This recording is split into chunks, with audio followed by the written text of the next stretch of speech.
கர்த்தருடைய நாமம் மையப்படுவதாக. இந்த ஓய்வு நாளிலே தேவனுடைய பாதத்தில் நாம் உட்கார்ந்து அவருடைய வசனங்களை படிப்பதற்கு பரலோகம் தந்திருக்கிற நல்ல வாய்ப்புக்காக ஆண்டவரை ஸ்தோத்தரிப்போம். மாபெரும் போராட்டம் புத்தகத்தை வெவ்வேறு கோணங்களில் வெவ்வேறு கொள்கைகளின் அடிப்படையில் நாம் படித்து கற்றுக்கொள்வதற்கு ஆண்டவர் கடந்த காலாண்டிலே நமக்கு உதவி செய்தார்.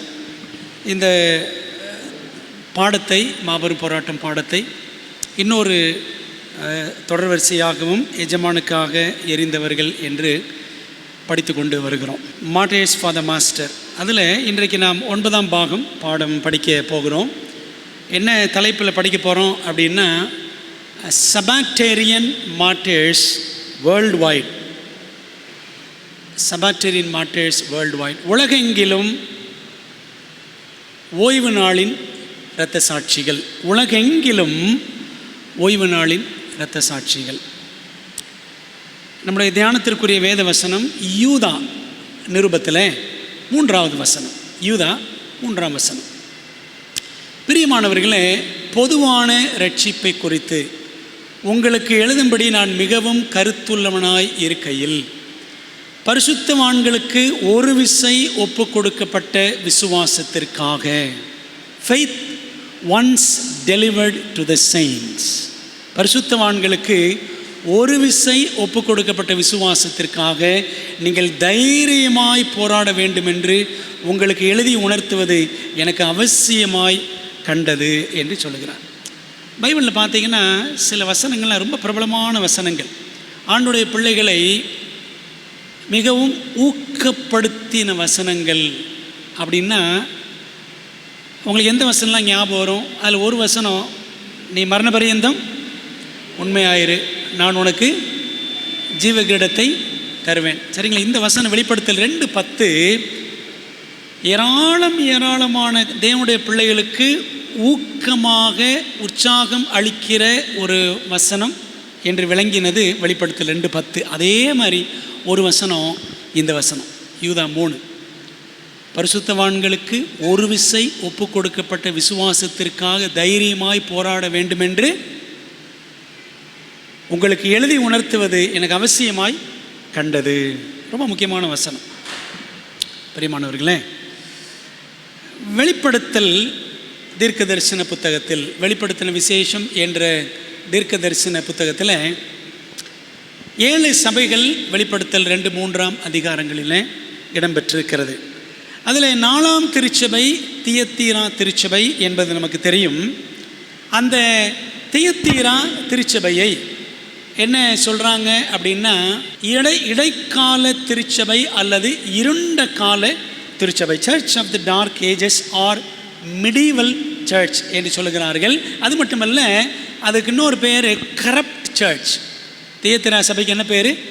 கரப்ட் சர்ச், சீர்கெட்ட திருச்சபை.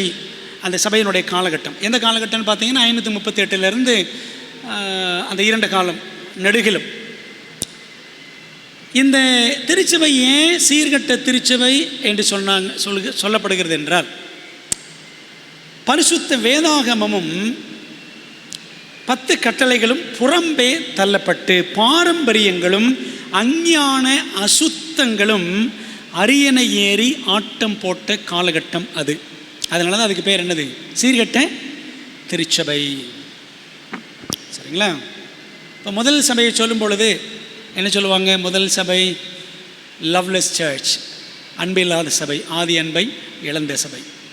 2வது சபை ஸ்மிர்னா என்ன சொல்ல? முதல்ல எபேசு, 2வது ஸ்மிர்னா. ஸ்மிர்னா என்ன சொல்லுவாங்க? பெர்சிக்யூட்டட் சர்ச், உபத்திரப்பட்ட சபை. 3வது காம்ப்ரமைசிங் சர்ச், சமரசமாகும் சபை. கொனஸ்தாந்தராயன் காலம் சபை சமரசமாயிருச்சு உலகத்தோட.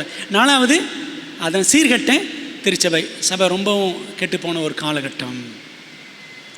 ஆகவே ரோம சபை கொண்டு வந்த அஞ்ஞான அருவருப்புகளில் முக்கியமானது என்னன்னு பார்த்தீங்கன்னா, நிறைய ஏராளமான அருவருப்புகளை ரோமன் சபை கொண்டு வந்துச்சு, ரோமன் கத்தோலிக் சபை. அதில் முக்கியமான ஒரு அருவருப்பு என்னவென்றால் ஞாயிறு ஆசரிப்பு.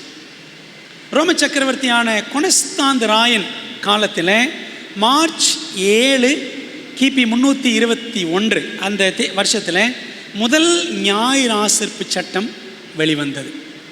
அந்த கொனஸ்தாந்தராயன் காலத்தில் மார்ச் 7 AD 321 கிபி 321. சொல்லப்போனால் ஞாயிற்றுக்கிழமையானது அஞ்ஞான மதங்களில் ஒரு பண்டிகை நாள். சரிங்களா? இந்த வாரத்தின் முதலாம் நாள் ஞாயிற்றுக்கிழமைன்றது ஒரு பண்டிகை நாள், ஃபெஸ்டிவல் டே அந்த காலத்திலே. சரிங்களா? அப்படி தான் நம்ம சரித்திரத்தில் படிக்கிறோம். இந்த அஞ்ஞான பண்டிகை எப்படி அது புகழ் நிலைக்கு உயர்ந்தது என்றால், எலன் ஒயிட் சொல்கிறாங்க பாருங்களேன். மாபெரும் போராட்டம் 525 அரச கட்டளைகள், பொது ஆலோசனை சங்கங்கள், ஜெனரல் கவுன்சில்ஸ், சர்ச் கவுன்சில்ஸ், மத சார்பற்ற அதிகாரத்தால் தாங்கப்பட்ட சட்டங்கள், அதாவது அரசாங்கத்தின் மூலமாக தாங்கப்பட்ட சட்டங்கள் ஆகியவற்றை படிகளாக கொண்டுதான் கிறிஸ்தவ உலகில் அஞ்ஞான பண்டிகை, அதாவது ஞாயிற்றுக்கிழமை மரியாதைக்குரிய இடத்தை பிடித்தது.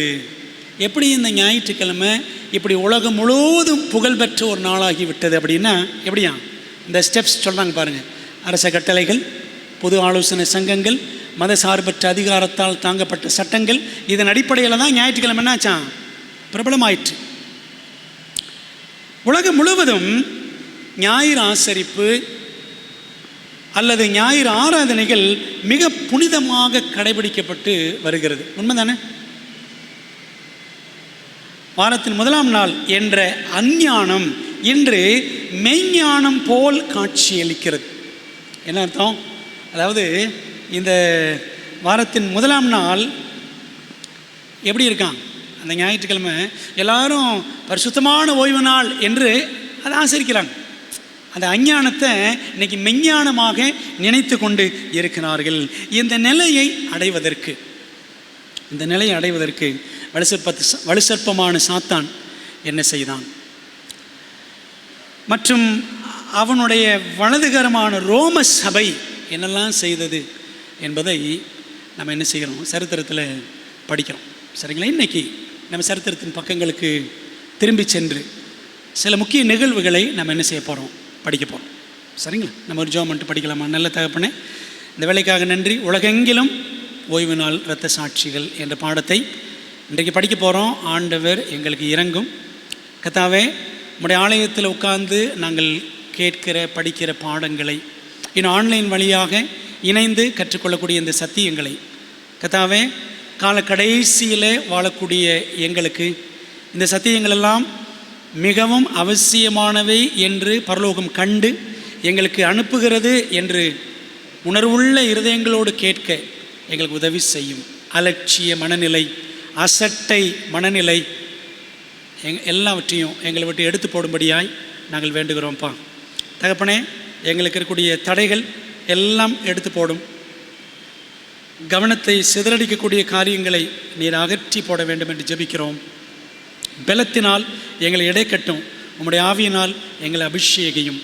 கர்த்தாவே, கருத்தோடு கேட்டு கவனமாய் கற்று எங்கள் வாழ்க்கையில் செயல்படுத்துவதற்கு நாங்கள் என்ன செய்ய வேண்டும் என்று சிந்தித்து நாங்கள் படிக்க எங்களுக்கு உதவி செய்யுங்க. கர்த்தாவே, சொல்லும் அடியார்கள் கேட்கிறோம். உம்முடைய மெல்லிய சத்தம் எங்கள் செவிகள் துணிக்கட்டும். ஆண்டவர் நீர் பெருகவும் நாங்கள் சிறுகவும் உதவி செய்யுங்க. இயேசுவின் மூலம் ஜெபிக்கிறோம் நல்ல பிதாவே, ஆமென். வருங்காலம் அறிய முற்காலம் ஆராய்க. வருங்காலம் அறிய, வருங்காலம் எப்படி இருக்கும் அப்படின்னு தெரிஞ்சுக்கணும். என்ன செய்யணுமா? கடந்த காலத்தை படிக்கணும். To know the future, learn from the past. பாருங்களேன், ரொம்ப அழகான ஒரு மேற்கோள் எலன் ஒயிட் அம்மையார் எழுதுனாங்க. விரைவில் வரவிருக்கும் போராட்டத்தில் பயன்படுத்தப்பட உள்ள ஏதுகரங்களை பற்றி வாசகர் புரிந்து கொள்ள வேண்டுமானால், இனி வரப்போகிற காலகட்டங்கள் எப்படி இருக்கும், அதில் எப்படிப்பட்ட கருவிகள் எல்லாம் சாத்தான் பயன்படுத்த போகிறான் என்பதை புரிந்து கொள்ள வேண்டும் என்றால், கடந்த காலத்தில் இதே நோக்கத்திற்காக ரோம் பயன்படுத்திய வழிமுறைகள் குறித்த பதிவை ஆராய வேண்டும். கடந்த காலத்தில் ரோம சபை என்னெல்லாம் செஞ்சுருக்கின்றது என்ன செய்யணுமா? படிக்கணுமா? அதை படித்தோன்னா இன்னும் என்ன நடக்கும் நமக்கு தெரியும். போப்பு மார்க்கவாதிகளும் புராட்டஸ்டண்டுகளும் தங்கள் வரட்டு கோட்பாடுகளை நிராகரிப்பவர்களை எவ்வாறு அணுகுவார்கள் என்பதை அறிய விரும்பினால் ஓய்வு நாள் மீதும் அதை கை கொண்டவர்கள் மீதும் ரோம் வெளிப்படுத்திய ஆவியை அவர்கள் பார்க்கட்டும். புரியுது உங்களுக்கு? ரோம சபையும் புராட்டஸ்டன்ட் சபைகளும் இன்னைக்கு உலகத்தில் இருக்கிற எல்லா ஞாயிற்றுக்கிழமை சபைகள், இந்த சபைகளும் வச்சிருக்கிற கோட்பாடுகள் என்ன கோட்பாடுகளாம்? வரட்டு கோட்பாடுகள். இந்த கோட்பாடுகளை நிராகரிப்பவர்களை எவ்வாறு இவர்கள் அணுகுவார்கள், ரோம சபையும் புராட்டஸ்டன்ட்டுகளும் எப்படி அணுகுவார்கள் என்பதை புரிய வேண்டுமா? ஓய்வு நாள் மீதும் அதை கை கொண்டவர்கள் மீதும். எந்த ஓய்வு நாள்? 7ஆம் நாள் ஓய்வு நாள், சரிங்களா? அதை கை கொண்டவர்கள் மீதும் ரோம் வெளிப்படுத்திய ஆவியை அவர்கள் பார்க்கட்டும். கிரேட் கான்ட்ரவர்சி இல்லை? தமிழில் பக்கம் 525 பக்கத்தில் வாசிக்கிறோம். எப்படியெல்லாம் சாபத்தை கீப் பண்ணவங்களை இந்த சபைகள் ட்ரீட் பண்ணியிருக்குன்னு என்ன செய்யணுமா? பார்க்கணுமா, சரிங்களா? அதான் கொஞ்சம் இன்றைக்கி நம்ம பார்க்க போகிறோம், சரிங்களா? 4ஆம் கற்பனைக்கு விரோதமான ரோமாபுரியின் யுத்தம், ROMs war against the 4th commandment. ரோமாபுரி ஆண்டோடைய பிரமாணங்களுக்கு எல்லாமே எதிராக போர் புரிந்து கொண்டு தான் இருந்தது, போர் புரிந்து கொண்டு தான் இருக்கிறது, இனிமேல் என்ன செய்யும்? போர் புரியும், சரிங்களா? அதில் மிகவும் வெறுப்புக்குரிய உபதேசம் எது கத்தோலிக்க சபைக்கு அப்படின்னு பார்த்தீங்கன்னா, இந்த 7th day Sabbath, 7ஆம் நாள் ஓய்வு நாள். 4ஆம் திருச்சபையான அந்த நவீன ஏசபேல், ரோமன் கேத்தலிக் சர்ச் அப்படி தான் சொல்லலாம், மாடர்ன் ஜெசபெல், அந்த நவீன ஏசபேல் 4ஆம் கற்பனையான ஓய்வு நாளை ஆசரிப்போருக்கு விரோதமான யுத்தத்தை மீண்டும் நிகழ்த்தி ஓய்வு நாள் ஆசரிப்புக்காரரை, அதாவது 7ஆம் நாளான சனிக்கிழமையை ஆசரிப்பவர்களை கொடுமையாக துன்புறுத்த தயாராகி வருகிறது, சரிங்களா? சாபத் கீப்பர்ஸ் அவங்களை எப்படி ட்ரீட் பண்ணணும் அப்படின்றது ரோமன் கத்தோலிக் சபைக்கு நல்லா தெரியும். ஓய்வு நாள்காரர்களை உபத்திரப்படுத்துவது போப்பு மார்க்கத்துக்கு ஒன்றும் புதிதல்ல, சரிங்களா?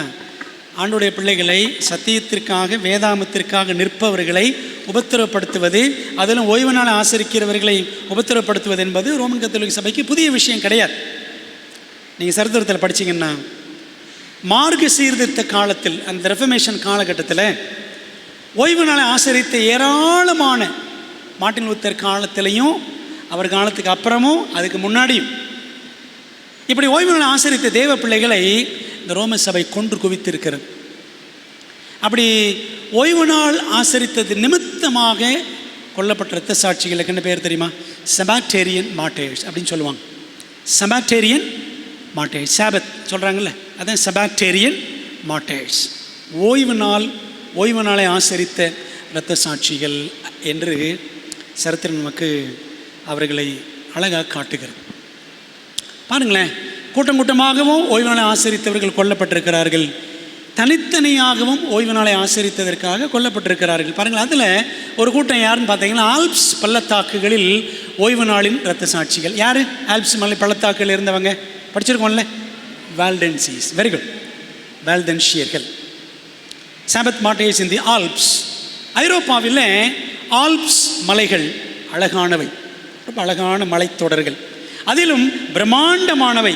அங்கே 7 பள்ளத்தாக்குகளில் 7ஆம் நாளை ஆசரிப்பதற்காகவே வால்டென்ஷியர்கள் 1000 ஆண்டுகளாக எளிமை வாழ்வு வாழ்ந்தார்கள்.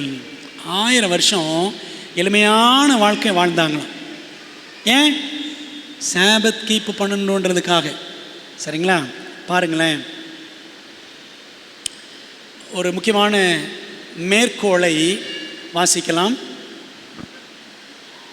ஓகே, ஒரு மேற்கோள் அதில் இல்லை, வாசிக்கிற. இருண்ட காலமும் தேவ துரோகமும் நிலவிய காலத்திலும், தேவ துரோகம்னா பைபிளை விட்டு பின்வாங்கின காலகட்டம், இருண்ட காலமும் தேவ துரோகமும் நிலவிய காலத்திலும் வால்டென்ஷியர்கள் ரோம சபையின் ஆதிக்கத்தை மறுத்து கிறிஸ்தவ சிலை வழிபாட்டை விக்கிரக ஆராதனை என்று நிராகரித்து மெய்யான ஓய்வு நாளை ஆசரித்தார்கள். எதிர்ப்பு கடும் சூறாவளி போல் இருந்த போதிலும் தங்கள் விசுவாசத்தை காத்து கொண்டார்கள். செவ்வாய் நாட்டு ஈட்டியால் குத்தப்பட்டாலும் ரோமின் விறகில் எரிக்கப்பட்டாலும் தேவனுடைய வார்த்தைக்காகவும் அவரது மேன்மைக்காகவும் உறுதியாக நின்றார்கள். யார்? வால்தென்ஷியர்கள் ஓய்வு நாளை கடைபிடிக்கணுன்றதுக்காக, விக்கிரக ஆராதனை செய்யக்கூடாதுன்றதுக்காக எங்கே போனாங்களாம்? பள்ளத்தாக்குகளுக்கு போனாங்களாம், மலைகளுக்கு போனாங்களாம். பாருங்களேன், தொடர்ந்து வாசிக்கிறேன் அதனுடைய தொடர்ச்சி. மலைகளின் உயர்ந்த அரண்களில் வால்தேனியர்களுக்கு மறைவிடம் கிடைத்தது. உபத்திரவப்பட்டு ஒடுக்கப்பட்டோருக்கு எல்லா காலங்களிலும் அவைதாம் மறைவிடங்களாய் இருந்தன. மத்திய கால இருளுக்கு இடையிலும் சத்திய ஒளி அங்கே எரிந்து கொண்டே இருந்தது. இருண்ட காலத்தில் ஆண்டோடைய சத்திய ஒளி இந்த ஆல்ப்ஸ் மலை பள்ளத்தாக்குகளில் எரிஞ்சுக்கிட்டே இருந்துச்சான். பாருங்களேன், 1000 வருடங்களாக சத்தியத்தின் சாட்சிகள் அங்கே தங்கள் ஆதி விசுவாசத்தை காத்து கொண்டார்கள். பரிசுத்தவான்களுக்கு ஒரு விசை ஒப்பு கொடுக்கப்பட்ட அதாங்க ஆதி விசுவாசம். அந்த விசுவாசம், இந்த ஓய்வு நாள் சத்தியன்றது காலங்காலமாக இருக்கிற சத்தியம். எப்போ இருந்து இருக்கு? ஏதேன்லேருந்தே இருக்கு, சரிதானே? ஆகவே அந்த சத்தியத்திற்காக அவங்க என்ன செஞ்சாங்களாம்? 1000 வருடங்களாக அந்த மலைகளிலே பள்ளத்தாக்குகளில் வாழ்ந்தாங்களாம். ஆச்சரியமாக இருக்குல்ல பெரியமான தேவ பிள்ளைகளே? இந்த மாபெரும் போராட்டத்தில் பக்கம் 56 நாம் அதை தமிழ் புத்தகத்தில் வாசிக்கிறோம். எதிரிகள், தொடர்ந்து அதே புஸ்தகம், எதிரிகள் அவர்களை துரத்திய போதெல்லாம், இந்த வால்தென்ஷியர்களை எதிரிகள் துரத்துனாங்களாம். துரத்திய போதெல்லாம் மலைகளின் வலிமை அவர்களுக்கு நிச்சயமான பாதுகாப்பாக இருந்தது. மலை சிகரங்களிலிருந்து தேவனை ஸ்தோத்தரித்து பாடினார்கள். அந்த ஸ்தோத்திர பாடல்களை ரோம இராணுவத்தால் தடுக்க முடியவில்லை. உங்களுக்கு நான் சுருக்கமாக தான் சொல்கிறேன் இதெல்லாம். ஆனால் இதை பற்றி, இவங்களை பற்றி கதையாக இருக்குது. நிறைய ஏராளமான கதைகள், சம்பவங்கள் இருக்குது. பாருங்களேன், இந்த மலையில் இருக்கும்போது துரத்துனாங்கன்னா அடுத்த மலைக்கு ஓடுவாங்களாம். அந்த பள்ளத்தாக்கில் இருந்தால் இன்னொரு பள்ளத்தாக்கு ஓடுவாங்களாம். இப்படி எத்தனை வருஷம்? 1000 வருஷம். சந்ததி சந்ததியாக ஆண்டவரை துதித்து கொண்டே அவர்கள் அந்த மலை சிகரங்களிலே தேவனை பாடினார்கள். அந்த ஸ்தோத்திர பாடல்களை ரோம இராணுவம் என்ன செய்ய முடியல? தடுக்கவே முடியல. எவ்வளவு ஒரு ஆச்சரியமான விசுவாசிகள் கூட்டம் வால்தென்ஷியர்கள். இவங்களை பற்றிலாம் படிக்கணும், சரிங்களா? எப்போயோ வாழ்ந்தாங்க, எவனோ செத்தான் எனக்கு அப்படிலாம் நினைக்காதீங்க. அதுக்காக நம்ம படிக்கல. அது நம்முடைய விசுவாசத்தை எப்படிலாம் ஒரு காலத்தில் ஆண்டோடைய பிள்ளைகள் கடைபிடிச்சிருக்கிறாங்கன்றதை நம்ம பார்த்து புரிஞ்சுக்கணும். அதுக்காக தான் அதில் நம்ம படிக்கிறோம்.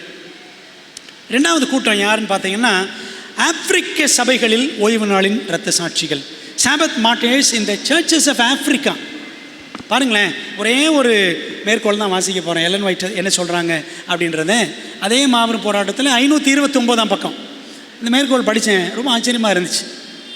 என்ன ஆச்சரியம் பாருங்களேன்.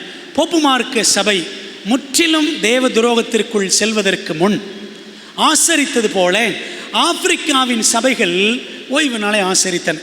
அதாவது போப்பு மார்க்கம் தலையெடுக்கிறதுக்கு முன்னாடியே என்ன இருந்துச்சு? ஓய்வு நாள் இருந்துச்சு, சரிங்களா? அப்போது போப்பு மார்க்கத்துக்கு முன்னாடியே ஓய்வு நாள் ஆசரிக்கப்பட்டது போல ஆப்பிரிக்கா சபைகள் ஓய்வு நாளை ஆசரித்தன. தேவனுடைய கற்பனைக்கு கீழ்ப்படிந்து அவர்கள் 7ஆம் நாளை ஆசரித்திருந்த போதும் சபையின் சம்பிரதாயத்திற்கு ஒத்துப்போவதற்காக ஞாயிற்றுக்கிழமையில் வேலை செய்வதை தவிர்த்தனர். ஆப்பிரிக்காவில் இருந்த சபை மக்கள் 7ஆம் நாளை கடைபிடிச்சாங்க. சரி, இந்த போப்பு மார்க்கம் கட்டாயப்படுத்துதுன்னு சொல்லி என்ன பண்ணாங்களாம்? ஞாயிற்றுக்கிழமையில் வேலை செய்யாமல் இருந்தாங்க. தொடர்ந்து பாருங்களேன்.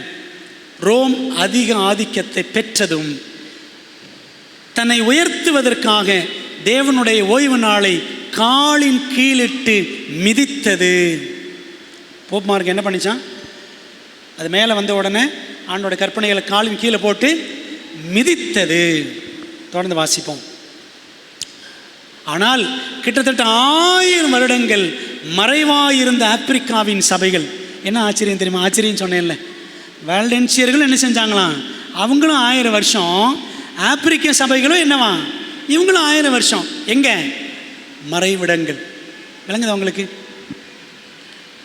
1000 வருடங்கள் மறைவாயிருந்த ஆப்பிரிக்காவின் சபைகள் இந்த தேவ துரோகத்தில் பங்கெடுக்கவில்லை.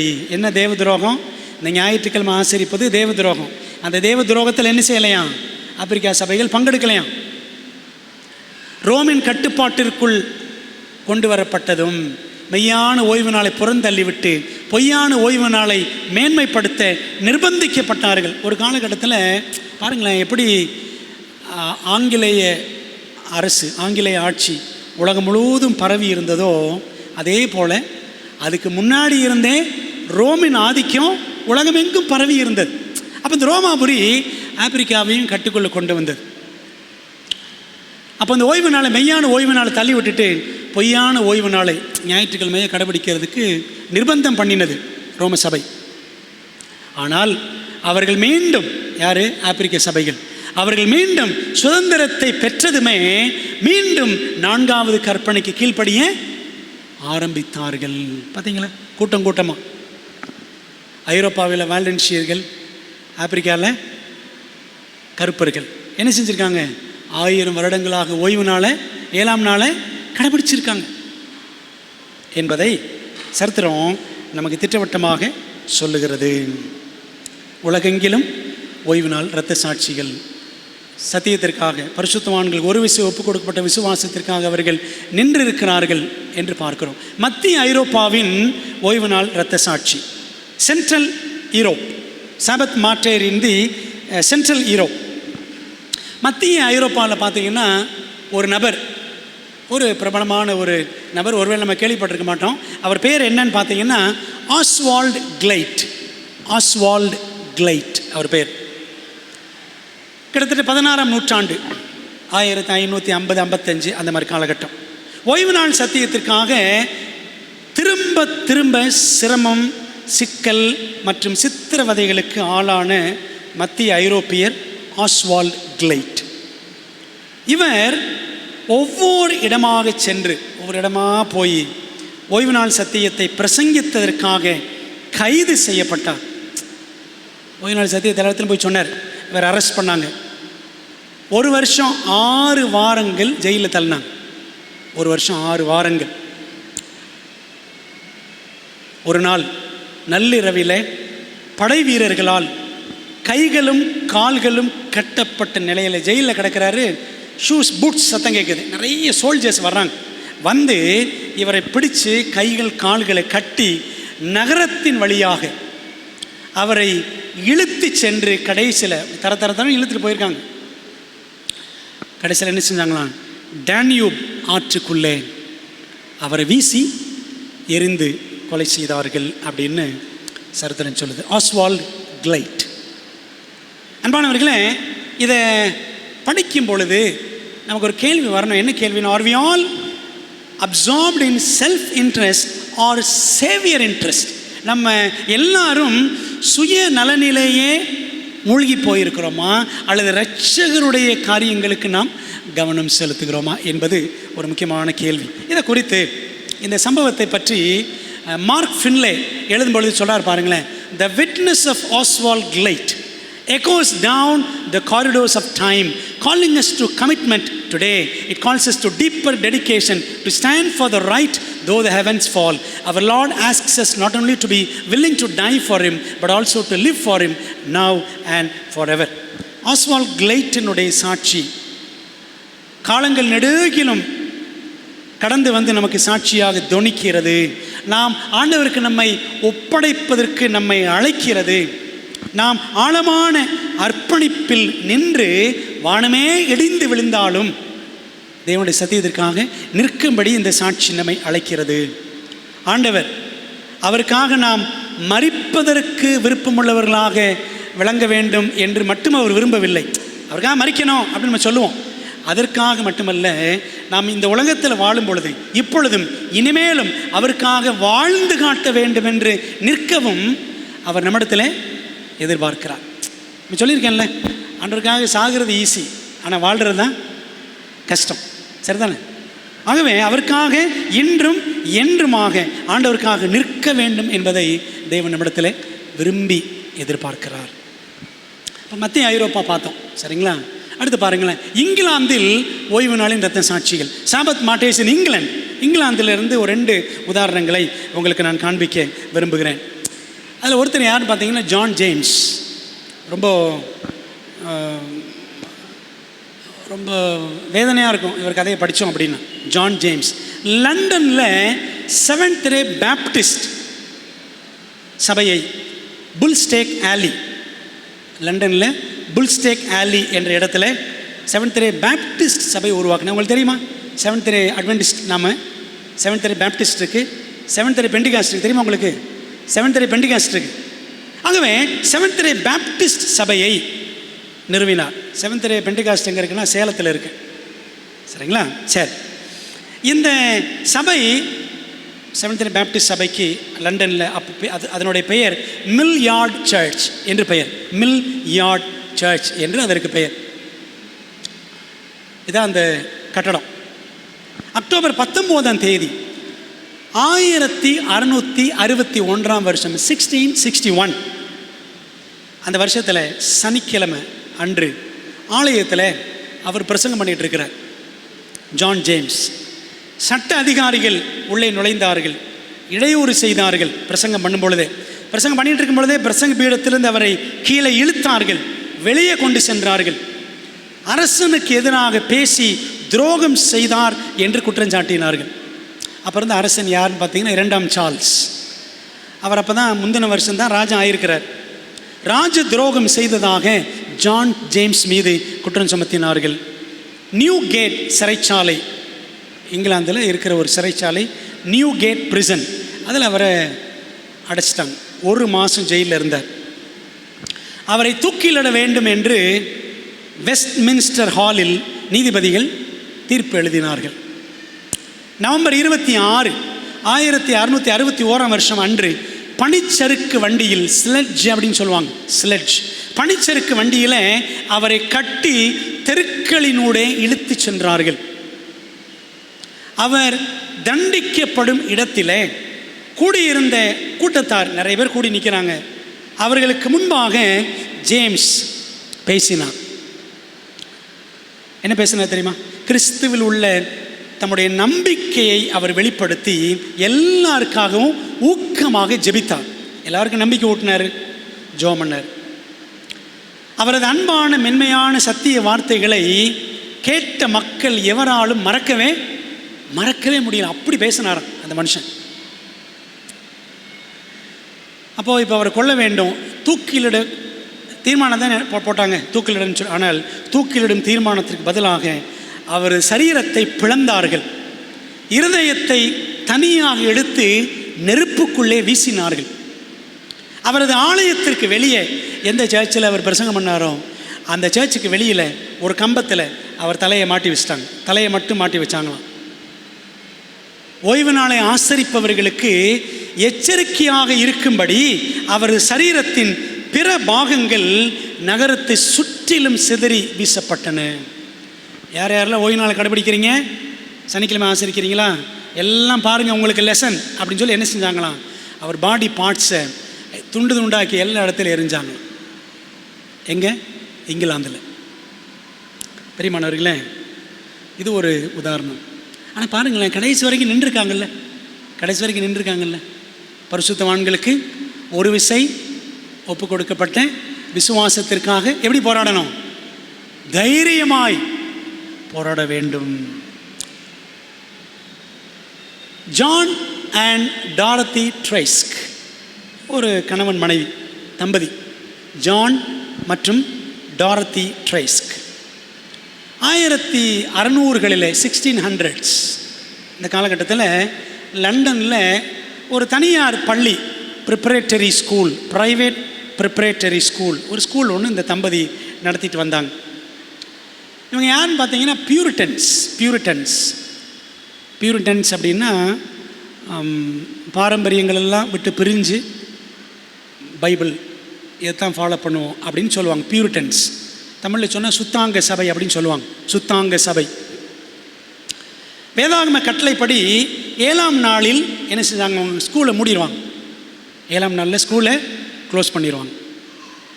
நம்ம நாட்டில் நிறைய பேர் பாருங்களேன், 7ஆம் நாளில் கடையை மூடவே மாட்டாங்க, வியாபாரம் நடந்துக்கிட்டு தான் இருக்கும். டிபார்ட்மெண்ட் ஸ்டோரை மூட மாட்டாங்க. இப்படி டிபார்ட்மெண்ட் ஸ்டோரை மூடாமல் சனிக்கிழமையில் வியாபாரம் பண்ணக்கூடிய நிறைய பேர் நம்ம சபையில் இருக்கிறாங்க. ஆனால் இந்த தம்பதி சனிக்கிழமை ஸ்கூலில் மூடிடுவாங்களாம். ஆனால் பள்ளி மிகவும் பிரபலமாக பெயர் பெற்று விளங்கியது. அந்த அம்மா நல்ல டீச்சர். அந்த அம்மா இருக்காங்களே, டாரத்தி ட்ரேஸ், நல்ல பிரபலமான ஒரு ஆசிரியர். ஏன் பள்ளிக்கூடத்தை திறக்க மாட்டேங்கிறீங்க சனிக்கிழமை? உங்கள் ஸ்கூலில் எங்கள் பிள்ளைகளுக்கு அட்மிஷன் போடணும் அப்படின்னு சொல்லி நிறைய பேர் காத்திருப்பாங்களாம். அப்போ அப்படி கேட்ட பெற்றோருக்கு இந்த அம்மா கணவன் சொல்லிடுவாங்களாம், இல்லை 7ஆம் நாள் ஓய்வு நாள், சனிக்கிழமையில் பள்ளிக்கூடத்தை திறக்க மாட்டோம் அப்படின்னு சொல்லி தைரியமாக எடுத்து சொன்னார்களாம். அதை அறிந்த அதிகாரிகள், ஏன்னா அப்போ இருந்த சர்ச் வந்து ஆங்கிலிக்கன் சர்ச், அந்த சபையினுடைய அனுமதி இல்லாமல் எதுவும் செய்யக்கூடாது. ஈவன் பிரசங்கம் பண்ணுறா இருந்தால் கூட லைசன்ஸ் வாங்கியிருக்கணும். ஜான் பனியன் படிச்சிருக்கோம் பார்த்தீங்களா? ஜான் பனியனை, அதே இங்கிலாந்து தான், ஜான் பனியனை 12 வருஷம் ஜெயிலில் போட்டாங்க. ஏன் போட்டாங்கன்னா லைசன்ஸ் இல்லாமல் பிரசங்கம் பண்ணாருன்றதுக்காக. அப்போ அவங்க என்ன பண்ணுறாங்க, எல்லோரும் ஞாயிற்றுக்கிழமை தான் ஆசிரியக்கணும், இவங்க சனிக்கிழமை பள்ளிக்கூடத்தை க்ளோஸ் பண்ணுறாங்க, சனிக்கிழமை சர்ச்சை நடத்துகிறாங்க என்பதை அறிந்த அதிகாரிகள் திருமதி டாரத்தி ட்ரேஸ்கை, அந்த அம்மாவை கைது பண்ணிட்டாங்க. தேச துரோகம் என்று குற்றஞ்சாட்டி லண்டனில் கேட் ஹவுஸ் சிறைச்சாலை, இந்த சிறைச்சாலையில் அந்த அம்மாவை 15 வருஷம் ஜெயிலில் போட்டாங்க. 15 years. அந்த 15 வருஷம் அந்த அம்மா ஜெயிலில் கிடந்து எளிமையான உணவு, காஞ்சி போன ரொட்டி, தண்ணி, அவ்வளோதான். இந்த மாதிரி எளிமையான உணவை புசித்து கடைசியில் வியாதிப்பட்டு மரித்து போனார்கள் என்று சரித்திரம் சொல்லுகிறது. அன்பானவர்களே, நீங்கள் பாருங்களேன், நமக்கு ஊறுகாய் இல்லாட்டி இறங்க மாட்டேங்குது, அப்படி தானே? கருவாடு இல்லாட்டி தொண்டையில் இறங்க மாட்டேங்குது. ஆமாவா இல்லையா? ஏதாவது சுல்லுன்னு இருக்கணும், அப்போ தான் சுருன்னு இறங்கும். அந்த மாதிரி நமக்கு நாக்கு என்னாகி போச்சு, பழகி போச்சு. சரிதானே? பிரியமானவர்களே, ஒரு காலகட்டம் வரும், சோறு கிடைக்காம, தண்ணி கிடைக்காம, சில நேரம் சவாலான சூழ்நிலைகள் நேரிடலாம். ஆனாலும் ஆண்டோடைய வாக்குத்தத்தம் சொல்லியிருக்கான், அவன் அப்பம் அவனுக்கு கொடுக்கப்படும், அவன் தண்ணீர் அவனுக்கு நிச்சயமாய் கிடைக்கும். ஏசாயா 33:16 வாசிக்கிறோம். பாருங்க, ஒரு புகழ்பெற்ற ஆசிரிய பெண்மணிக்கு இருந்த வைராக்கியம் எவ்வளவு ஆச்சரியமான வைராக்கியம் என்பதை யோசித்து பாருங்க. இன்னைக்கு நாம் ஆண்டோடைய சத்தியத்திற்காக உண்மையில் வைராக்கியமாக தான் இருக்கிறோமா? உண்மையில் வைராக்கியமாக தான் இருக்கிறோமா என்பது சற்று நம்ம நிதானித்து பார்க்க வேண்டியது அவசியம். அர்ஜென்டினாவின் ஓய்வு நாள் இரத்த சாட்சி. அர்ஜென்டினா, சாபத் மார்டேர் இன் அர்ஜென்டைனா. அர்ஜென்டினா எங்கே இருக்குன்னா, தென் அமெரிக்காவில் ஒரு பறந்து விரிந்த நாடு அர்ஜென்டினா. அங்கே 21 வயது நிரம்பிய ஒரு உண்மையான விசுவாசம் உள்ள செவன்த் டே சபை வாலிபன், பேர் என்னன்னு பார்த்தீங்கன்னா பெட்ரோ கால்பர் மார்டர். அந்த பையன் பேர் அதான், பெட்ரோ கால்பர் மார்டர். இவன் என்ன பண்ணுறாங்க, கட்டாயமாக இராணுவத்தில் சேரும்படி அவனை வற்புறுத்தினார்கள். அப்போ என்ன சொன்னான், சரி வழியில் இல்லை, அரசாங்கம் கட்டாயப்படுத்துது, அவன் போய் சேர்ந்துட்டான். அப்போது இராணுவத்தில் சேர்ந்த உடனே அதிகாரிகள் சொன்னாங்களாம், உன் ஆன்மீக கடமைகளை மறந்து கட்டளைக்கு, இராணுவத்தின் கட்டளைக்கு கீழ்ப்படி என்று அவனை படைத்தளபதி வற்புறுத்தினார். 2 ஓய்வு நாட்கள் அவன் வேலை செய்ய மறுத்து விட்டான். பெட்ரோ 2 ஓய்வு நாட்கள் வேலை செய்யலை, 2 சனிக்கிழமை வேலை செய்ய மாட்டேன் அப்படின்ட்டான். அப்போது அந்த அதிகாரி என்ன சொன்னாராம், நான் சொல்கிற வரைக்கும் என்ன செய்யணும், நான் சொல்கிற வரைக்கும் அட்டென்ஷன் நில்லுன்ட்டு போயிட்டார். அவன் நிற்கிறான் வெயில்லையும், பயங்கரமான சூடு, வெப்பம், நின்று அவனுக்கு கால் வீங்கி போச்சு. 2 கால்களும் வீங்கி போனது. பல மணி நேரங்கள் குடிக்க தண்ணி இல்லாமலே நின்னான் பெட்ரோ. அடுத்த முறை ஒழுங்காக கீழ்ப்படிந்து வேலை செய் என்று அதிகாரி அவனை மிரட்டி அவனை அனுப்பிட்டார். அப்படி அவனை அனுப்பினப்போ அவனால் நடக்கக்கூட முடியலை, அவ்வளோ கஷ்டப்பட்டு அவன் போனான். அடுத்து எத்தனாவது ஓய்வு நாள்? 3வது ஓய்வு நாள் வந்தது.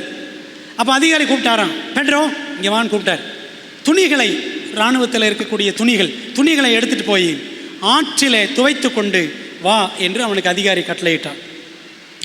அவன் என்ன சொல்லிப்பான்னு நினைக்கிறீங்க? அவர் நினச்சாரு அவன் துவைச்சிருவான்னு. சொன்னாரான், சார் முடியாது அப்படின்றான். நான் அப்படி செய்ய மாட்டேன் அப்படின்ட்டு.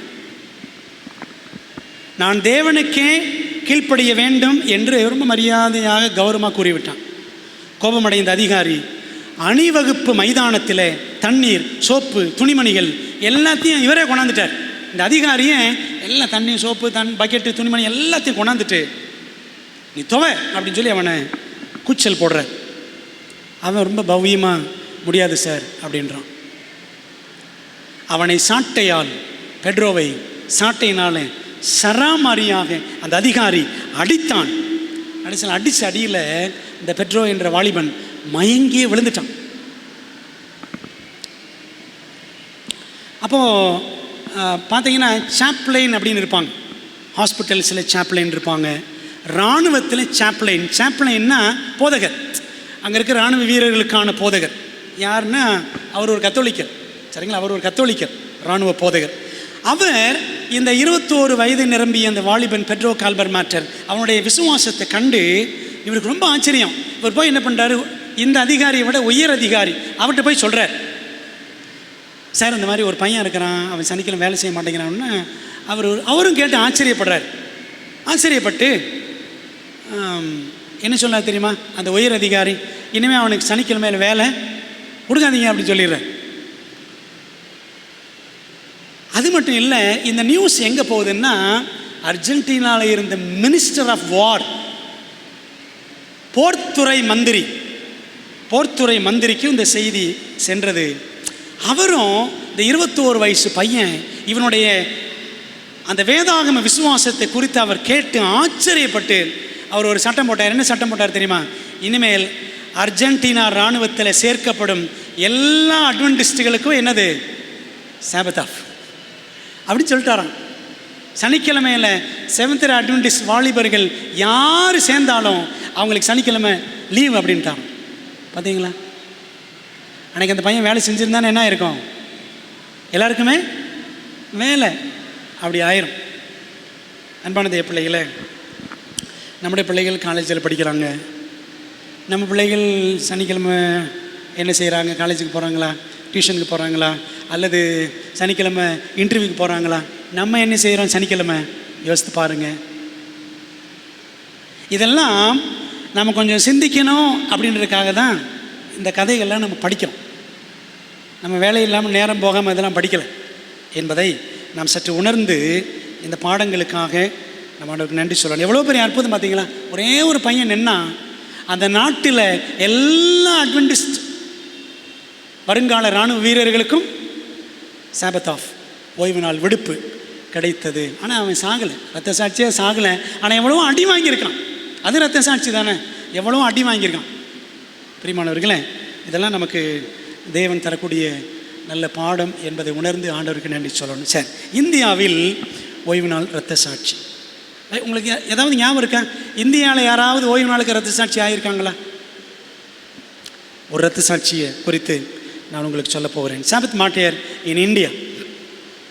உத்தரகாண்ட் மாநிலத்தில் டேராடூன் என்பது அழகான ஓர் இமயமலையின் அடிவார நகரம். டேராடூன், உத்தரகாண்ட். அங்கே பிரிஸ்பிட்டேரியன் சபை, பிரிஸ்பிட்டேரியன் சர்ச் அல்லது மூப்பராளிகை சபை அப்படின்னு சொல்லுவாங்க. பிரிஸ்பிட்டேரியன் சர்ச் வளாகம், கேம்பஸ் அங்கே ஒன்று இருந்துச்சு. அந்த கேம்பஸில் வருடாந்திர மாநாடு, ஆனுவல் கான்ஃபரன்ஸ் நடக்கும். இது வேறு சர்ச், ஒரு சண்டே சர்ச், சரிங்களா? Presbyterian church. அந்த மாநாட்டுக்கு நிறைய பிரிஸ்பிட்டேரியன் சபை போதகர்கள் எல்லாம் வந்திருந்தாங்க. அதில் பஞ்சாபில் பட்டியாலா என்ற ஒரு இடம், பட்டியாலாவை சேர்ந்த ஒரு போதகரும் வந்திருந்தார். சரிங்களா? அவர் பேர் என்னன்னு பார்த்தீங்கன்னா, அவரோட பேர் ஜான் லாஸ்ட். அவர் பேர் என்ன? John last. அவர் வந்திருக்கிறார். அவர் ஒரு பிரிஸ்பிட்டேரியன் சபை போதகர். இந்த ஆலயத்துக்கு பக்கத்தில், அதே கேம்பஸ்க்குள்ள, அதே பிரிஸ்பிட்டேரியன் சபை கேம்பஸில் ஆலயம், இந்த ஆலயத்தில் தான் இந்த மீட்டிங் நடக்குது, மாநாடு நடக்குது. அந்த ஆலயத்துக்கு பக்கத்தில் ஒரு வீடு இருக்குது, ஒரு போதகர் வீடு இருக்குது. சரிங்களா? அந்த வீட்டை வாடகைக்கு விட்டுருக்குறாங்க. சரிங்களா? அந்த வீட்டில் யார் இருக்காங்க தெரியுமா? ஒரு 7th டே கப்புள். நல்லா கவனிச்சிங்களா? பிரெஸ்பிட்டேரியன் சபை கேம்பஸ், அங்கே ஒரு அவங்க சபைக்குரிய மாநாடு நடக்குது. அங்கே சர்ச்சு பக்கத்தில் யார்? ஒரு வாடகை வீடு இருக்குது. அந்த வீட்டில் யார் இருக்கா? ஒரு 7th டே தம்பதி அங்கே இருக்கிறாங்க. அவங்க பேர் என்னன்னு பார்த்தீங்கன்னா பாஸ்டர் அண்ட் மிஸ்ஸஸ் லூத்தர். அவர் பேர் லூத்தர், அந்த அம்மா பேர் ஜார்ஜியா பரஸ். ஜார்ஜியா பரஸ் அப்படின்னு ஒரு தம்பதி அந்த வீட்டில் இருக்கிறாங்க. அப்போ ஜான் லாஸ்ட் பஞ்சாப்லேருந்து வந்தவர் கேட்குறாரு, அங்கே இருந்த பிரெஸ்பிட்டேரியன் சபை போதகரை பார்த்து கேட்குறாரு, வீட்டில் பக்கத்தில் யாரோ ஒரு தம்பதி இருக்காங்களே, அவங்க யார் அப்படின்னு கேட்குறாரு. உடனே அந்த ஞாயிற்றுக்கிழமை போதகர் சொன்னாராம், ஓ அவங்களா, அவங்க 2 பேரும் அமெரிக்க மிஷினரிகள், அமெரிக்காலேருந்து வந்திருக்கிறாங்க. கணவன் மனைவி 2ஆம் வருகை விசுவாசிப்பார்கள். ஞாயிற்றுக்கிழமைக்கு பதிலாக சனிக்கிழமையை ஓய்வு நாளாக ஆசரிப்பார்கள். டீ காபி குடிக்க மாட்டார்கள். அப்படித்தானே? டீ காபி குடிக்க மாட்டார்கள். மாம்ச உணவு புசிக்க மாட்டார்கள் அப்படின்னு யார் சொல்கிறா? பிரெஸ்பிட்டேரியன் சர்ச் பாஸ்டர் இன்னொரு பாஸ்டர்கிட்ட, ஜான் லாஸ்ட் என்பவர்கிட்ட சொல்கிறார். அன்றைக்கி சொன்னார், 1900 இதெல்லாம் நடந்தது 1910, 20 அந்த மாதிரி காலகட்டம். அன்றைக்கி சொன்னாங்க. இன்றைக்கி சொல்லுவாங்களா அந்த மாதிரி? இன்றைக்கி சொல்லுவாங்களா நம்ம பற்றி? இதை கேட்ட உடனே இந்த ஜான் லாஸ்ட் என்ற போதகருக்கு ஒரு ஆர்வம் மனசில் வந்துருச்சு. அப்படியா, ஓய்வு நாள் ஆசிரிப்பாங்களா? 7ஆம் நாளா? 2ஆம் வருகை விசுவாசிக்கிறாங்க, டீ காபி குடிக்க மாட்டாங்களா, கனிமீன் சாப்பிட மாட்டாங்களா அப்படின்ட்டு இந்த ஜான் லாஸ்ட்டுக்கு இவங்களை போய் எப்படியாவது பார்க்கணும். இடையில அந்த கேப் கிடைக்கும் பொழுது, இடைவேளை கிடைக்கும் பொழுது இவங்களை போய் பார்க்கணும்னு சொல்லி நினைக்கிறார். இந்த ஜான் லாஸ்ட் என்பவர் உயர் ஜாதி இந்துவாக பிறந்தவர். இந்த படம் இங்கே இருக்குது, பட் உங்களுக்கு கொஞ்சம் கிளாரிட்டி இருக்காதுன்னு நினைக்கிறேன், கொஞ்சம் தெளிவாக இல்லை. ஜான் லாஸ்ட் உயர் ஜாதி இந்துவாக பிறந்தவர். போஸ்ட் மாஸ்டர் பதவியில் இருந்தவர் பஞ்சாபில். இயேசுவை ஏற்றுக்கொண்ட பின் வேலையை விட்டு போஸ்ட் மாஸ்டர் வேலையை விடுவாங்களா, அந்த வேலையை விட்டுட்டு ஊழியம் செய்ய ஆரம்பித்தார். விறகு வெட்டி பிழைப்பு நடத்தி கொண்டே தெருக்களிலே சந்தைகளிலே இயேசுவை பற்றி பிரசங்கம் பண்ண ஆரம்பித்தார் ஜான் லாஸ்ட். அந்த பேர் ஏன் வச்சுக்கிட்டாரு ஜான் லாஸ்ட் அப்படின்னா, ஆண்டவர் இயேசு கிறிஸ்துவின் அன்பின் சீஷன் யார்? யோவான். ஸோ அந்த பேர் எடுத்துக்கிட்டார். நானும் ஆண்டவருக்கு அன்பின் சீஷனாக இருக்கணும் அப்படின்ட்டு. அது மட்டும் இல்லை, நாம் கடைசி நாட்களில் வாழ்கிறோம் என்பதால் என்ன பேர் பின்னாடி வச்சுக்கிட்டாரு? லாஸ்ட்னு வச்சுக்கிட்டார். சரிங்களா? ஜான் லாஸ்ட் என்று பெயர் வைத்து கொண்டார். இவருக்கு என்ன ஆர்வம்? போய் அந்த தம்பதியை, 7th டே தம்பதியை பார்த்து அவங்ககிட்ட பேசணும். மாநாடு நடந்து கொண்டிருந்த அந்த நாட்களில் ஒரு நாள் அவங்க வீட்டு கதவை போய் தட்டுறார். கதவை தட்டி இந்த ஜான் லாஸ்ட் அவர்களை சந்திக்கிறார். அசைவ கிறிஸ்தவர்களால், அசைவம் புசிக்கும் கிறிஸ்தவர்களால் தள்ளப்பட்ட ஜான் லாஸ்ட் அந்த அமெரிக்க சைவ தம்பதியை தேடி சென்று அவர்கள் கதையை கேட்டு 2ஆம் வருகையை பற்றி ஒரு ஷார்ட் பைபிள் ஸ்டடி, 2ஆம் வருகையை பற்றி சுருக்கமாக ஒரு வேத பாடம் படிச்சுக்கிட்டார். இவருக்கு ஏன் அந்த ஆர்வம் பிறந்துச்சு தெரியுமா? அவங்கள பார்க்கணுன்னு. இவரும் யார்? இந்த சைவம் என்ற ஒரு காரியத்தை விரும்பினவர். அந்த தம்பதியும் சைவத்தில் வேரூன்றி போனவங்க. மற்ற சபையார் அசைவ கிறிஸ்தவர்கள் இவரை தள்ளிட்டாங்க. இவர் அவங்களை தேடி போகிறார். ஒரு சின்ன வேத பாடம் படிச்சிட்டார் 2ஆம் வருகை பற்றி. பிறகு தினம் வேத பாடம் படித்தார். அந்த கேம்பஸில் இருக்கிற நாட்கள் எல்லாம் தினம் போய் வேத பாடம் படிச்சுட்டே இருக்கிறாரு. இது அந்த பிரெஸ்பிட்டேரியன் சபையில் உள்ளவங்களுக்கு தெரிஞ்சிருச்சு. அப்போ சொல்கிறாங்க, ஐயா ஜான் லாஸ்ட், நீங்கள் என்ன பண்ணக்கூடாது, அவங்கள போய் அவங்ககிட்ட போகாதீங்க, அவங்ககிட்ட பேசாதீங்க, அவங்க சொல்கிறதெல்லாம் கேட்காதீங்கன்னு சொல்லிட்டு எச்சரிக்கிறாங்க. ஆனால் அவர் போயிட்டு தான் இருக்கிறார். இதை அறிந்த நிர்வாகம் என்ன பண்ணுறாங்கன்னா, அந்த கணவன் மனைவியை நீங்கள் அந்த கேம்பஸ் விட்டு வெளியே போயிருங்க அப்படின்னு சொல்லி வீட்டை காலி பண்ணி சொல்லிட்டாங்க. லூத்தரன் ஜார்ஜியா பரஸ் வீட்டை காலி பண்ணி சொல்லிட்டாங்க. சில வாரங்கள் கழித்து ஜான் லாஸ்ட் தனது போதகர் வேலையை, பிரெஸ்பிட்டேரியன் சபையில் இருந்த போதகர் வேலையை ராஜினாமா பண்ணிட்டு ஓய்வு நாளை ஆசரிக்க ஆரம்பித்தார். இந்த தம்பதி பை த டைம் எங்கே போயிடுறாங்க? வேறு வீட்டுக்கு, கேம்பஸ்க்கு வெளியில் வேறு வீடு வாடகைக்கு போயிடுறாங்க. இவர் என்ன பண்ணுறாரு? அந்த வீட்டுக்கு தேடி போகிறார். ஜான் லாஸ் தேடி போய் நிறைய வேத பாடங்கள் கற்றுக்கொண்டு முசூரி என்ற இடத்துல ஜேஎல் ஷா என்ற போதகர் இடத்துல அவர் என்ன பண்ணாராம்? மலைப்பகுதியில், இமயமலை அடிவாரத்தில் மலைப்பகுதியில் இருந்த நீரோடைகள் ஒன்றில், குளிர்ந்த நீரோடையில் அவர் ஞானஸ்நானம் பெற்றாராம். சரிங்களா? இந்த ஜான் லாஸ்ட் நல்ல வளர்த்தியான மரியாதைக்குரிய தோற்றம், நல்ல வளர்த்தியாக இருப்பார், பார்ப்பதுக்கு மரியாதையான தோற்றம், கணீர் குரல் உடையவர் ஜான் லாஸ்ட். அவர் திரும்ப பட்டியாலாவுக்கு வந்துடுறார். பஞ்சாபில் பட்டியாலாவுக்கு வந்து இயேசுவை பற்றியும் வருகையை பற்றியும் ஓய்வு நாளை பற்றியும் எல்லா இடத்துலையும் தைரியமாக பேச ஆரம்பித்தார். ஜனங்களும் ஆர்வத்தோடு கேட்டார்கள். ஆங்கிலேய அதிகாரிகள் மற்றும் அநேகர் அவரை தங்கள் வீட்டுக்கு அழைத்தார்கள். எங்கள் வீட்டுக்கு வாங்க, ஜோம் பண்ணுங்க, எங்களுக்கு பைபிள் சொல்லிக் கொடுங்க, எங்களோட சேர்ந்து சாப்பிடுங்க அப்படிலாம் கூப்பிட்டாங்களாம். வேறு எல்லாருக்கும் போகிறார், எல்லார்ட்டையும் போகிறாரு, சத்தியங்களும் சொல்கிறார்.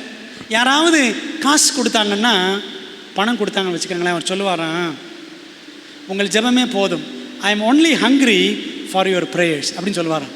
ஐ am only hungry for your prayers, எனக்கு உங்கள் ஜெபம் மட்டும் போதும் அப்படின்னு வரும். அப்படி ஒரு மனுஷன் ஜான் லாஸ்ட். ஒரு நாள் இந்த ஜான் லாஸ்ட் பட்டியாலா பகுதியில் இருந்த சந்தை வெளியில் திரளான கூட்டம் அவர்களுக்கு முன்பாக பிரசங்கம் பண்ணிகிட்டு இருந்தார். அந்த சமயத்தில் ஒரு முஸ்லீம் வெறியர் கூட்டம் வந்து அவரை பிடித்து சிறையில் தள்ளினார்கள். அவரை பார்க்க வந்த மனைவி, ஜெயிலில் கிடக்கிறார்ல, மனைவி பார்க்க வர்றாங்க. வந்து பார்த்தப்போ அவர் உடம்பெல்லாம் பார்த்தீங்கன்னா, உடம்பெல்லாம் காயங்கள், தோள்கள் எல்லாம், உடம்பெல்லாம் அங்கங்கே விண்டு பிளந்து அப்படியே ரத்த காயங்களாக இருந்துச்சு. அந்த காயங்களை பார்த்தா ப்ளூ அண்ட் பிளாக் கலரில், கருப்பு மற்றும் ஊதா நிறத்தில் உடம்பெல்லாம் அப்படி கண்ணி போயிருந்துச்சு. பிரியமானவர்களே, இதை பார்த்த மனைவி அதிர்ந்து போனார், அதிர்ச்சி அடைஞ்சிட்டாங்க. அந்த அம்மா அநேக காயங்கள் நிமித்தம், உடம்புல உண்டான காயங்கள் நிமித்தம் அவர் ரொம்ப வேதனைப்பட்டார், துடிச்சார், புண்கள் எல்லாம் சீல் பிடிச்சிருச்சு. கடைசியில் 3 நாட்கள் கழித்து ஜான் லாஸ்ட் இறந்துட்டார். சரிங்களா? இது நம்முடைய சபை சரித்திரத்தில் இருக்கிற ஒரு முக்கியமான ஒரு சம்பவம். அன்பான தேவ பிள்ளைகளே, இதை கேள்விப்பட்ட அந்த தம்பதி லூத்தர் அண்ட் ஜார்ஜியா பரஸ் கேள்விப்பட்டுட்டு அவங்க ஒரு லெட்ரு போட்டாங்களாம். அவரோட ஒய்ஃபுக்கு ஒரு லெட்ரு போட்டாங்களாம். அந்த லெட்டரில் சொல்லியிருந்தாங்க, இயேசுவுக்காக என் உயிரையும் தியாகம் செய்ய நான் தயாராக இருக்கிறேன் என்று ஜான் லாஸ்ட் அடிக்கடி சொல்லுவார். ஜான் லாஸ்ட் என்ன சொல்லுவாராம்? இயேசுவுக்காக என் உயிரையும் தியாகம் செய்ய நான் ஆயத்தமாக இருக்கிறேன் என்று அடிக்கடி அவர் சொன்னதை நாங்கள் கேள்விப்பட்டிருக்கிறோம் என்று திருமதி ஜார்ஜியா பரஸ் கடிதம் எழுதினாங்களாம். பிரியமானவர்களே, பஞ்சாபில் இந்த ஜான் லாஸ்ட் நினைவாகத்தான் முதல் செவன்த் அட்வென்டிஸ்ட் சபை எழும்பியது. சரிங்களா? அன்பான தேவ பிள்ளைகளே, யோசித்து பாருங்கள், எத்தனை பேர் கூட்டமாக தனித்தனியாக ஆண்டவருக்காக நின்றுருக்கிறாங்க. ஒரு காரியம் நான் சொல்லலை, அந்த பெட்ரோ சொன்னேன் பார்த்தீங்களா, அர்ஜென்டினாவில் பெட்ரோ கால்பன் மாஸ்டர் இராணுவத்தில் அவனை, அந்த பையனை அடித்து துன்புறுத்தினப்போ அவங்க அப்பா வந்து சொன்னாரான், எப்பா வேணாண்டா, நீ சனிக்கிழமை வேலை செய்ய அப்படின்னு உங்கள் அப்பா சொன்னாரான். அப்பயும் அந்த பையன் சொன்னானா, இல்லை நான் ஆண்டவருக்கு மட்டும்தான் கீழ்ப்படிவேன். பார்த்தீங்களா எவ்வளோ ஆச்சரியம்! வாலிப பிள்ளைகள், 21 வயசு பையனுக்கு இருந்த அந்த வைராக்கியம் இன்றைக்கி நமக்கு இருக்கா? நம்ம பிள்ளைகளுக்கு அந்த வைராக்கியத்தை நம்ம கற்றுக் கொடுக்குறோமா? யோசித்து பார்க்கணும். சரிங்களா? பிரியமான தேவ பிள்ளைகளே, இந்த கடைசி நாட்களில் தேவன் நம்மை அழைக்கிறார். எதற்காக அழைக்கிறாரு? நம்ம ஆண்டவருக்காக நிற்கணும். ஆண்டவர் இயேசு கிறிஸ்துவின் காலம் தொட்டு, ஓய்வு நாள் ஏதேன் தோட்டத்திலேருந்தே இருக்குது. ஆண்டவர் இயேசு கிறிஸ்துவின் காலத்தில் இருந்து 2000 ஆண்டுகளாக இந்த ஓய்வு நாள் சத்தியத்திற்காக சாட்சிகளாக நின்றவர்களின் பட்டியல் மிகப்பெரிய பட்டியல், மிக நீளமான ஒரு பட்டியல். வீட்டில் ஒரு சார்ட் ஒன்று வச்சுருக்கிறேன், ஒரு பெரிய சார்ட், ஒரு பெரிய அட்டவணை. அந்த அட்டவணையில் பார்த்தீங்கன்னா எனக்கு எடுத்துகிட்டு நினச்சேன், மறந்துட்டேன். ஒரு மிகப்பெரிய அட்டவணை. அந்த அட்டவணையில் பார்த்தீங்கன்னா ஒவ்வொரு நூற்றாண்டும் தனித்தனியாக, 1ஆம் நூற்றாண்டு, 2ஆம் நூற்றாண்டு, 3, 4, 5, 6 அப்படி 20 நூற்றாண்டு வரைக்கும் வரிசையாக ஒவ்வொரு நூற்றாண்டிலும் யார் யாரெல்லாம் இந்த 7ஆம் நாள் ஓய்வு நாள் சத்தியத்துக்காக நின்றவர்கள், அவங்க கூட்டம், அந்த கூட்டம் என்ன கூட்டம், அவங்க பேர் என்ன, எந்த நாட்டில் இருந்தாங்க, ஒரு பெரிய சார்ட்டை வச்சுருக்கேன். அப்போது இந்த 200 அந்த 2000 ஆண்டுகளும் இந்த 20 நூற்றாண்டுகளும் ஓய்வு நாளை ஆசரிக்கிற கூட்டம் உலகெங்கிலும் இருந்து வந்திருக்கிறது. இந்த 2000 வருஷத்துக்கு மட்டும் நான் சொல்கிறேன், அதுக்கு முன்னாடி இருந்திருக்கிறாங்க பிரியமான தேவ பிள்ளைகளே. அதன் மூலம் நம்ம புரிஞ்சுக்கிறது என்ன அப்படின்னா, ஓய்வு நாளை ஆசரிப்பவர்களின் தொடர் சங்கிலி என்ன செய்யலை, அருந்து போகவே இல்லை, அருந்து போகவே இல்லை. அப்போ அந்த சங்கிலியில் இப்போ யார் இருக்கா, இந்த சாபத் ட்ரூத் அப்படின்ற செயினில் இப்போ யார் இருக்கா, நீங்களும் நானும் இருக்கிறோம். சரி, இருக்கிறோம். ஓய்வு நாள் சத்திய விசுவாச சங்கிலி தொடரில் நீங்களும் ஒருவர் அல்லவா, நானும் ஒருவர் அல்லவா? ஓய்வு நாளை உடைக்கிறீர்களா? ஓய்வு நாளுக்காக உறுதியாக நிற்கிறீர்களா? ஓய்வு நாளை உதைக்கிறீர்களா? உள்ளன்புடன் கை கொள்ளுகிறீர்களா? ஆண்டு சொன்னார்ல, உன் காலை விளக்கு இருக்குல்ல, எங்கே இருக்குது? ஓய்வு நாளில் உன் சொந்த பேச்சை பேசாமல், உன் சொந்த வேலை செய்யாமல் உன் காலை விளக்கு. ஏசாயா 58:13 இருக்குது. உன் காலை விளக்கு. என்ன அர்த்தம்? அதை விளக்குன்னா ஓய்வு நாளை மிதிக்காத, ஓய்வு நாளை மிதிக்காத. உன் கதையை பேசி, உன்னுடைய வேலையை செஞ்சு, உன் இஷ்டத்தின்படி நடந்து ஓய்வு நாளை மீறாதே.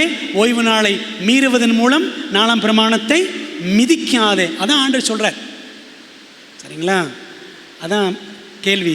ஓய்வு நாளை உதைக்கிறீர்களா? உள்ளன்புடன் கை கொள்கிறீர்களா? ஓய்வு நாளை உண்மையாய் ஆசரிக்கிறோமா? உதட்டளவில் மட்டும் பேசுகிறோமா? உண்மையிலே ஓய்வு நாள் ஆசரிக்கிறோமா? சும்மா வெறும் வாயில் தான் ஓய்வு நாள் அப்படின்னு சொல்கிறோம். யோசித்து பாருங்கள் பிரியமானவர்களே. மேகம் போன்ற இத்தனை திரளான சாட்சிகள் சத்தியத்துக்காக நின்றுருக்கிறாங்க. அப்படி நீங்களும் நானும் நிற்க வேண்டும் என்று தேவன் நம்மிடத்தில் எதிர்பார்க்கிறார். அதனால தான் இதெல்லாம் நம்ம என்ன செய்கிறோம், படிக்கிறோம். ஆகவே பிரியமான தேவ பிள்ளைகளே, ஆண்டவரே எங்களையும் இப்படிப்பட்ட சாட்சிகளாக நிறுத்துங்கப்பா, எங்களை அதற்கு ஆயத்தப்படுத்துங்க அப்படின்னு சொல்லி நம்ம என்ன செய்யணும், ஒப்பு கொடுக்கணும். சரிங்களா? ஒரு சின்ன ஜெபம் பண்ணிடலாமா? நல்ல தகப்பனே, அருமையான பாடத்திற்காக நன்றி. உலகெங்கிலும் ஓய்வு நாள் இரத்த சாட்சிகள் ஏராளமான பேர் இருந்திருக்கிறார்கள். ஆண்டவரே, நாங்கள் கொஞ்சம் பேரை பற்றி தான் படித்தோம். கர்த்தாவே, இந்த தொடர் சங்கிலியில் நாங்களும் இருக்கிறோம் என்பதற்காக உம்மை ஸ்தோத்திரிக்கிறோம். தகப்பனே, நாங்கள் நம்முடைய ஓய்வு நாள் சத்தியத்திற்காக உண்மையாய், உறுதியாய், உத்தமமாய் கடைசி வரை நிற்க எங்களுக்கு பலத்தை தாரும். தகப்பனே, எங்களை சாட்சியாய் கடைசி வரையும் கிருபையாய் காத்துக்கொள்ளும்படி ஆவியினால் எங்களை பலப்படுத்துங்க. இயேசுவின் நாமத்தில் ஜெபிக்கிறோம் நல்ல பிதாவே, ஆமென்.